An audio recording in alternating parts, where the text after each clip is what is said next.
Hello students, इस video में हम प्रोबेबिलिटी चैप्टर का इंट्रोडक्शन करेंगे क्लास 10th मैथ से। और इसमें आपको बेसिकली बताया जाएगा प्रोबेबिलिटी क्या होती है। इससे रिलेटेड जितने भी कॉन्सेप्ट हैं, टर्म्स हैं, फॉर्मूले हैं, सब आप इस वीडियो में सीखेंगे। एंड आई एम श्योर इस वीडियो को देखने के बाद आपको इस चैप्टर के क्वेश्चंस करने में कोई प्रॉब्लम नहीं होगी।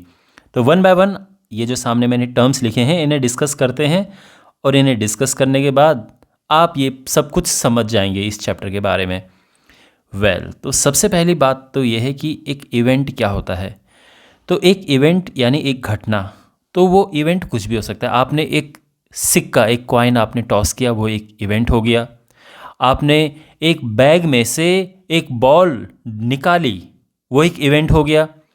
आपने ताश की गड्डी यानी डेक ऑफ कार्ड्स, उसमें से एक कार्ड को ड्रॉ किया, वो एक इवेंट हो गया। तो ये इनको हम इवेंट्स कहते हैं। कोई भी घटना जब होती है तो वो एक इवेंट हो गया है। समझ आ गया आपको? अब इसके बाद है आउटकम। आउटकम का सीधा साधा मतलब है कि रिजल्ट। ठीक है, क्या रिजल्ट आ रहा है। मान लो कि आपने एक कॉइन टॉस किया, तो उसमें हेड आता है, तो हेड आना एक आउटकम है। उसमें टेल आता है, टेल आना भी एक आउटकम है। अगर आपने दो कॉइन को टॉस किया, 2 कॉइन्स, तो उसमें दोनों कॉइन्स में या तो हेड हेड आएगा, या एक कॉइन में हेड एक कॉइन में टेल आएगा। तो ये सब आउटकम्स हैं, ठीक है। या टेल हेड आएगा या टेल टेल आएगा, ये आउटकम्स हैं। एक किसी बैग, कोई बैग है और बैग में एक रेड बॉल रखी है, एक ब्लू बॉल रखी है और एक ब्लैक बॉल रखी है। और इस बैग में बिना देखे आप एक बॉल ड्रॉ कर रहे हैं, तो रेड बॉल का बाहर आना ये एक आउटकम हो गया। ब्लू बॉल निकालना ये एक आउटकम है। तो ये सब आउटकम्स मतलब रिजल्ट। सिंपल भाषा में अगर हम कहें, रिजल्ट। अब यहाँ पे एक और टर्म आपको मिलेगा सुनने को, इक्वली लाइकली आउटकम्स। इसके बारे में आप समझिए। तो यहाँ पे दो चीज़ें होती, एक है बायस्ड और दूसरा अनबायस्ड। बायस्ड एंड अनबायस्ड में क्या डिफरेंस है? देखो, कोई कॉइन है, कोई सिक्का है, उसकी बनावट कुछ इस तरह से है कि जब आप उसे टॉस करते हो तो उसमें हेड ज़्यादा बार आता है। मान लो कि आपने उसे टॉस किया और 800 बार हेड आया और 200 बार टेल आया, तो यानी आप कह सकते हैं कि बायस्ड है, ये हेड की ओर बायस्ड है। तो इसमें जब भी आप पार्क में जाओगे अपने दोस्तों के साथ खेलने के लिए क्रिकेट, और टॉस की बात आएगी, तो आप क्या बोलोगे? आपको पता है कि इसमें हेड ज़्यादा आता है, तो आप हेड कहोगे, तो वो एक बायस्ड है। तो उस केस में वो जो सिक्का है वो इक्वली लाइकली आउटकम नहीं देगा। लेकिन जब कॉइन अनबायस्ड, यानी आपको पता नहीं है कॉइन के बारे में, आपको नहीं पता कि हेड आएगा या टेल आएगा, उसको हम अनबायस्ड कहते हैं। जितनी बार उसमें हेड आता है रफली उतनी बार ही टेल आता है। तो इस तरह के आउटकम्स को हम कहते हैं इक्वली लाइकली आउटकम्स। तो इस चैप्टर में आपको इक्वली लाइकली आउटकम्स ज़्यादा देखने को मिलेंगे। अब मैं आपको समझाता हूं। एक कॉइन है, एक सिक्का है, ये टॉस किया जाता है। तो जब कॉइन को टॉस किया जाता है और आपसे पूछा जाता है कि भाई बताओ क्या कितने चांस है कि इसमें हेड आएगा, तो आप बोलोगे भाई ये तो 50-50 चांस है ना भाई। जितना चांस हेड आने का है उतना ही चांस तो टेल आने का है। इसी तरह से एक डाइस है जैसे, तो इस डाइस में 1 से लेकर 6 तक होता है। अब कोई आपसे कहे कि भाई 1 होते हैं, उसमें 2 होता है, 3 है, 4 है, 5 है, 6 है, सबसे ज़्यादा चांसेस किसके आने के हैं? तो आप कहोगे कि ऐसे मैं कैसे बता सकता हूँ भाई कि क्या सबसे ज़्यादा आएगा? तो हर एक चीज़ के आने के इक्वल चांसेस हैं।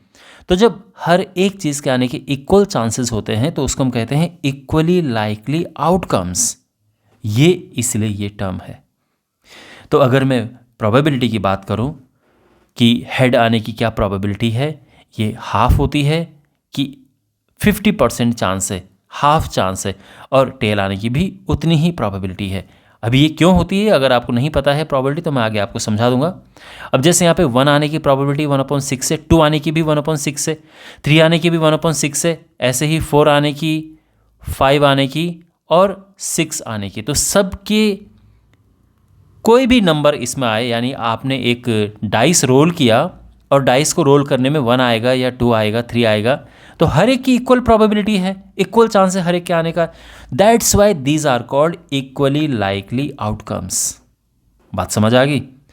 ओके, अब बात करते हैं सैंपल स्पेस की।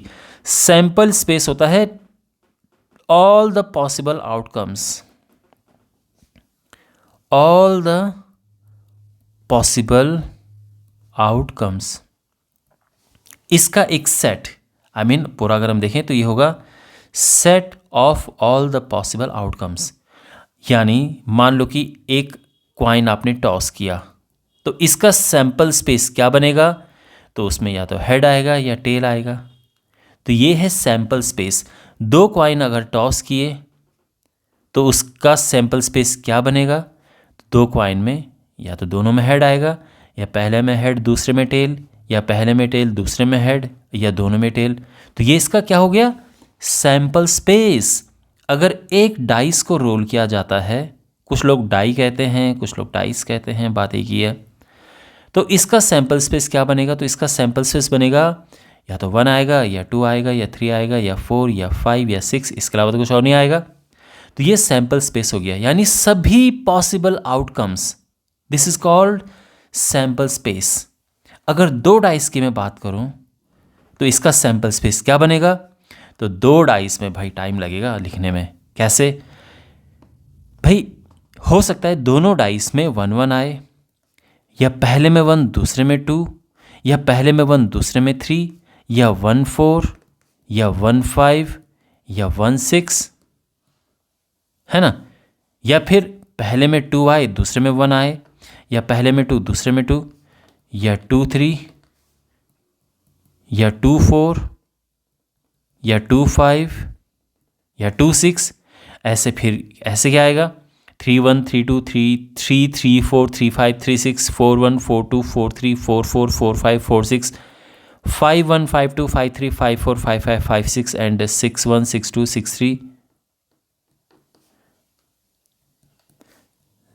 6 4 6 5 6 6, ये हो गए, है ना। अगर मैं नंबर की बात करूं कि कितने आउटकम्स हैं, तो देखो नंबर कैसे लिखते हैं। एक क्वाइन को टॉस किया तो टोटल नंबर ऑफ आउटकम्स क्या होंगे, NS, 2 आउटकम है ना। इस तरह से अगर 2 क्वाइन को टॉस किया तो इसमें टोटल नंबर ऑफ आउटकम्स कितने होंगे, तो NS करके लिखेंगे हम, और ये 4 होते हैं 2 क्वाइन में। तो मैं आपको तरीका बताता हूँ। देखो, एक क्वाइन की अगर मैं बात करूँ कि एक क्वाइन में टोटल आउटकम्स कितने होते हैं, टोटल नंबर ऑफ आउटकम्स तो 2 होते हैं। अगर मैं 2 क्वाइन की बात करूँ, 2 क्वाइंस, तो इसमें टोटल नंबर ऑफ आउटकम्स होंगे। देखो, एक क्वाइन में 2 होते हैं, दूसरे में भी 2 होते हैं, तो टोटल 4 हो जाएंगे। 3 क्वाइंस की अगर मैं बात करूँ यहाँ पे, 3 क्वाइंस में टोटल नंबर ऑफ आउटकम्स, तो पहले में 2, दूसरे में 2, तीसरे में भी 2, क्योंकि एक क्वाइन में 2 आउटकम्स होते हैं, या हेड आता है या टेल आता है, ऐसे ही दूसरे में, ऐसे ही तीसरे में। तो 3 क्वाइंस की अगर मैं बात करूँ तो ये 8 हो जाएगा, टोटल नंबर ऑफ आउटकम्स 8। अब अगर बात करें यहाँ पर एक डाइस की, तो इसमें टोटल नंबर ऑफ आउटकम्स क्या होंगे, तो आप जानते हैं एक डाइस में 6 होते हैं, 1 2 3 4 5 6 में से कुछ भी आ सकता है। तो यहाँ पर अगर मुझे NS लिखना हो तो 6 आएगा। लेकिन अगर मैं 2 डाइस रोल करूं और उसमें अगर हम आपको पूछें कि भाई कितने टोटल नंबर ऑफ आउटकम्स होंगे, तो आप कहोगे कि एक डाइस में 6 होते हैं, दूसरे में भी 6 होते हैं, तो टोटल हो गए 36। तो ये टोटल जो मैंने यहाँ पे लिखे हैं, बीच में और भी हैं, ये टोटल 36 होते हैं। 3 डाइस की अगर हम बात करें कि 3 डाइस को रोल करने में कितने टोटल नंबर ऑफ आउटकम्स होते हैं, तो एक में 6, दूसरे डाइस में 6, तीसरे डाइस में 6, यानी 3 डाइस में होंगे 2 1 6, ठीक है। और अगर मिक्स कर दें हम, यानी हम थ्रो करें एक तो क्वाइन और एक डाइस, तो अब सैंपल स्पेस कितने टोटल नंबर ऑफ आउटकम्स होंगे? तो आप जानते हैं कि एक क्वाइन में होते हैं 2 आउटकम्स, एक डाइस में होते हैं 6 आउटकम्स। तो दोनों को अगर हम फेंके एक साथ, यानी क्वाइन को टॉस करें, डाइस को रोल करें, तो ये हो जाएगा 12 आउटकम्स। अगर आपको इसका सैंपल स्पेस लिखना है तो देखो, क्वाइन में हेड आता है, अगर मतलब मान लो क्वाइन में हेड आता है और डाइस में 1 आता है, ये एक पॉसिबिलिटी है। या हेड आना और इसमें 2 आ सकता है, ये भी एक पॉसिबिलिटी है। H3, H4, H5, H6, समझ गए? या हो सकता है क्वाइन में टेल आए और डाइस पे 1 आए, या हो सकता है इसमें टेल आए, डाइस पे 2 आए, या उस पे टेल आए, डाइस पे 3 आए, या T4, T5, T6, ये पॉसिबल है। इसके अलावा आपको नहीं मिलेगा तीसरा चीज़, मतलब आई मीन टू से ये टोटल 12 है, इसके अलावा कुछ और नहीं मिलेगा आपको। तो ये सैंपल स्पेस है। सैंपल स्पेस को हम ऐसे लिखते हैं, लेकिन अगर नंबर लिखना हो तो उसमें हम गिन लेते हैं टोटल कितने हैं, और ये इस तरह से हम लिखते हैं। तो ये है सैंपल स्पेस। अब बात करते हैं फेवरेबल आउटकम्स की।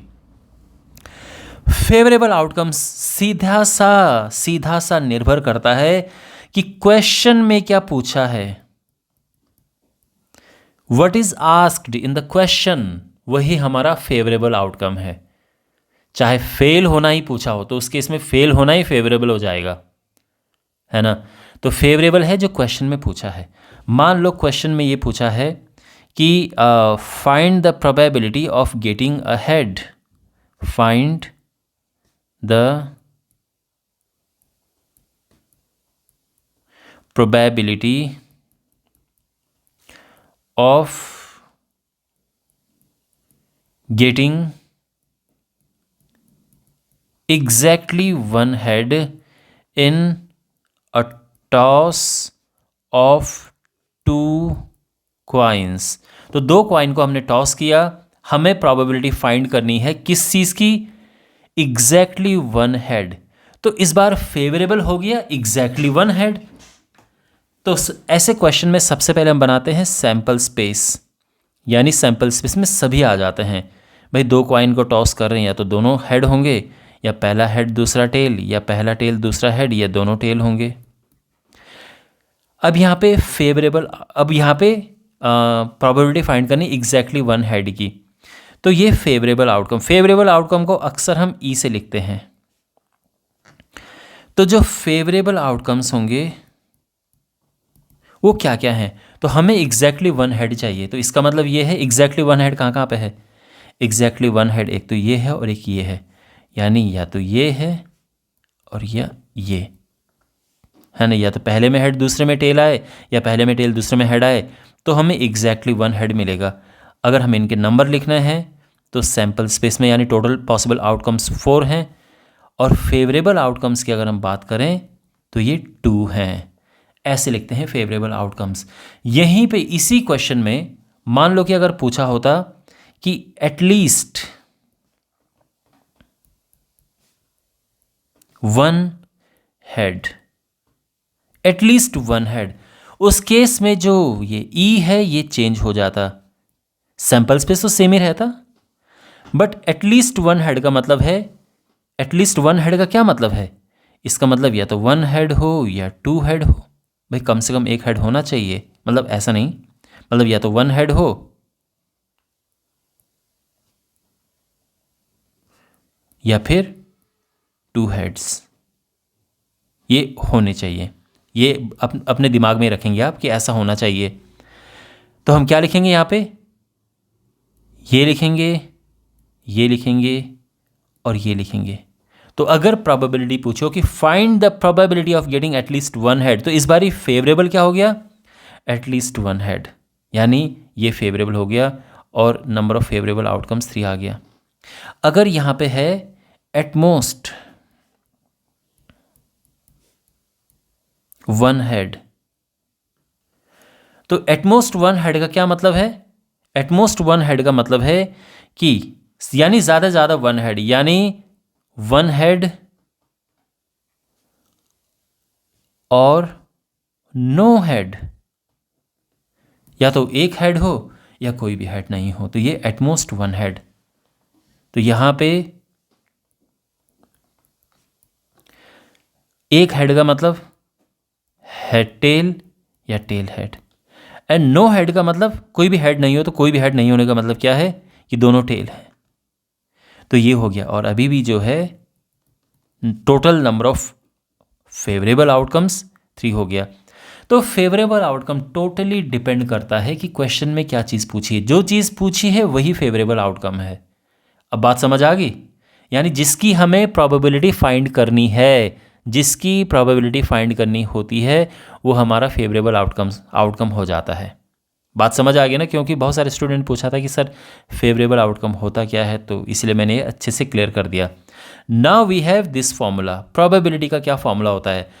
तो पहले बात तो ये समझो कि प्रोबेबिलिटी होती क्या है। अगर मैं आसान भाषा में कहूं तो प्रोबेबिलिटी होता है चांस। चांसेस कितने हैं किसी भी चीज़ होने की, कितने चांसेस हैं, यानी क्या प्रोबेबिलिटी है। आम भाषा में प्रोबेबिलिटी का फॉर्मूला होता है, अगर मैं कहूं कि probability of any event, number of favourable outcomes upon total number of outcomes.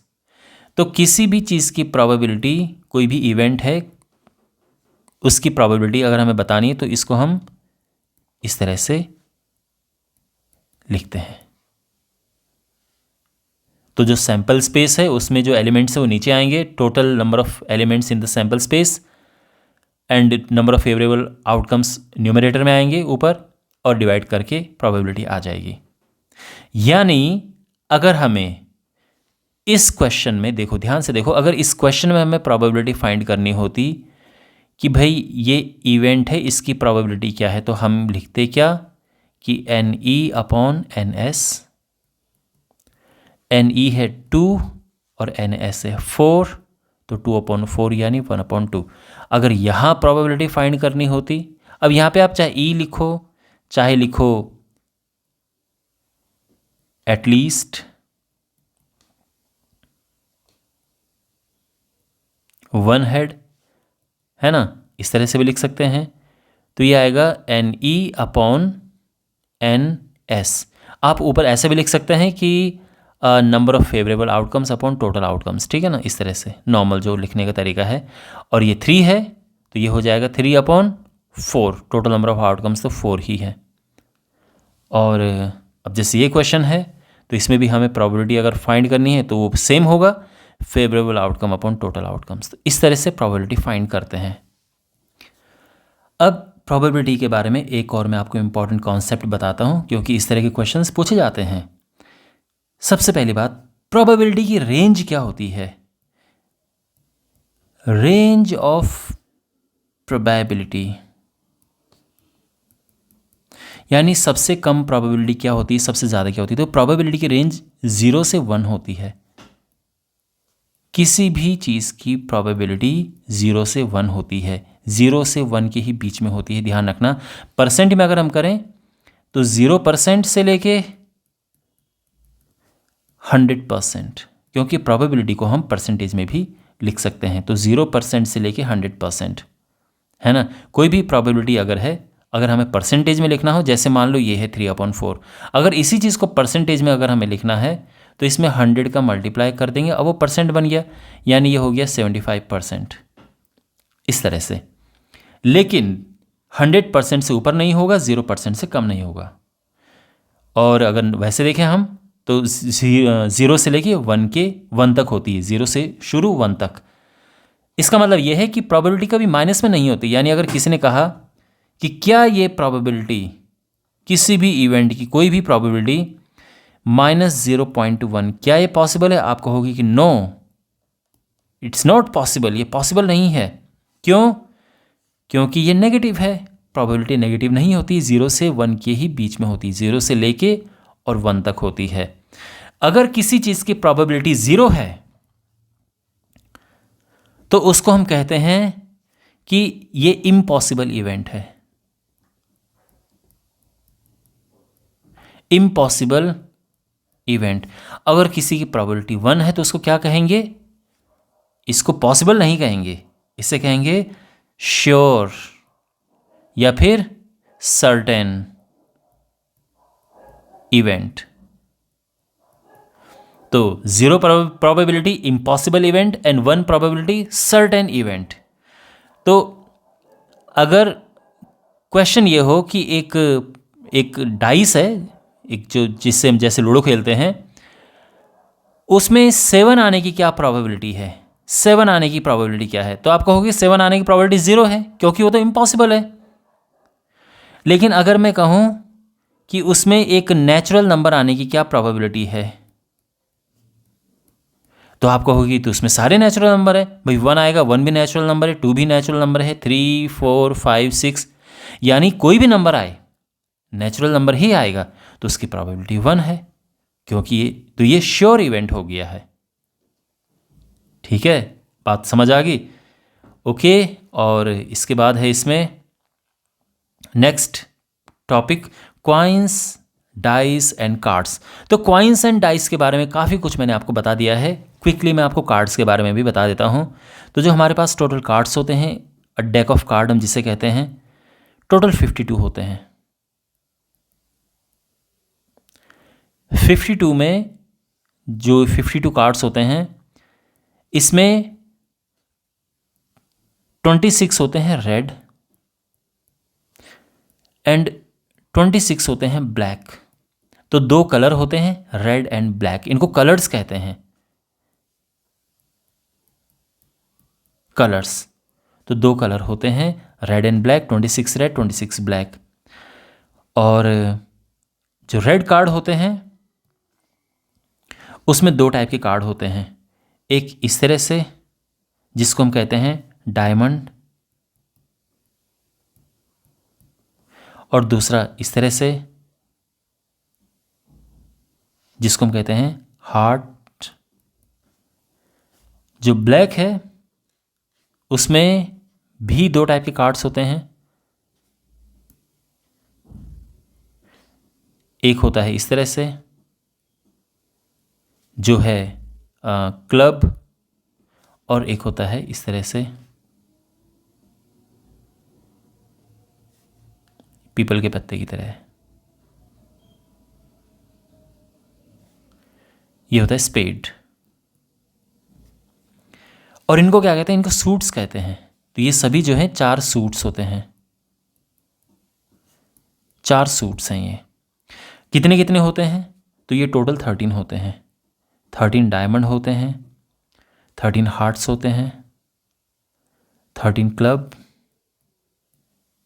And 13 spades. और हर एक सूट में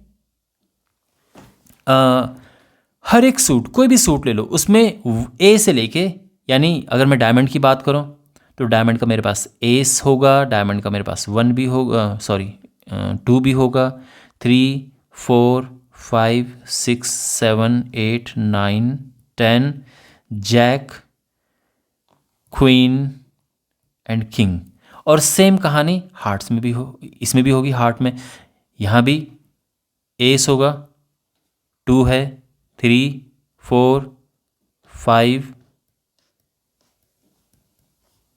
फिर जैक, क्वीन, किंग।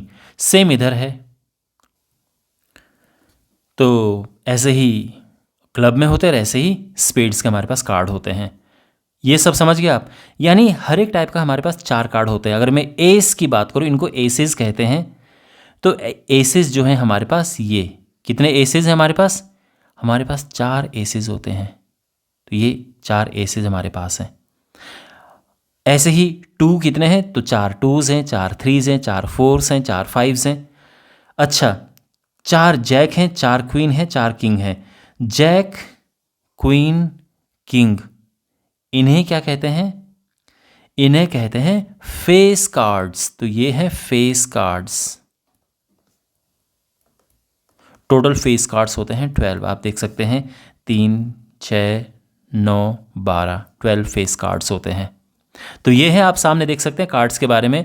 और कोई प्रोबेबिलिटी का क्वेश्चन अगर पूछा जाए कि भाई find the probability of getting a diamond. तो इस बारी फेवरेबल क्या हो गया, आपके पास डायमंड हो गया। कितने डायमंड होते हैं, 13। नीचे तो भाई हर बार 32 ही आएगा, टोटल कार्ड 32 होते हैं। ये प्रोबेबिलिटी 1/4 आ जाएगी। अगर आपको प्रोबेबिलिटी फाइंड करनी है रेड किंग की क्या प्रोबेबिलिटी है, रेड किंग। तो रेड किंग होते कितने हैं, रेड किंग है एक इधर और एक इधर, यानी 2 रेड किंग्स हैं। और बस नीचे 52 आ गया, 1/26। अगर प्रोबेबिलिटी फाइंड करनी है क्वीन,